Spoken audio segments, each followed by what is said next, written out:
दरम्यान निवडणूक आयोगानं दिलेल्या निर्णयावर उपमुख्यमंत्री देवेंद्र फडणवीसांची काय प्रतिक्रिया आहे तीही पाहूया। जो काही निर्णय आलेला आहे तो अपेक्षित निर्णय आहे।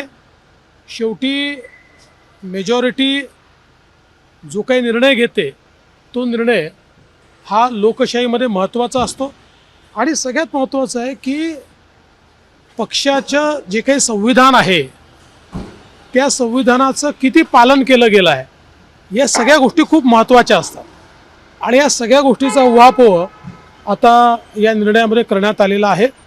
मी श्री अजित पवार यांचं मनापासून अभिनंदन करतो आणि मला अपेक्षा आहे की त्यांच्या नेतृत्वात राष्ट्रवादी काँग्रेस पक्ष महाराष्ट्र सरकारमध्ये उत्तम काम करेल। मला असं वाटतं की 2019 मध्ये लोकशाहीचा मुडदा ज्यांनी पाडला होता आज लोकशाही काय असते हे त्यांना समजलेलं आहे। एबीपी माझा, उघडा डोळे बघा नीट।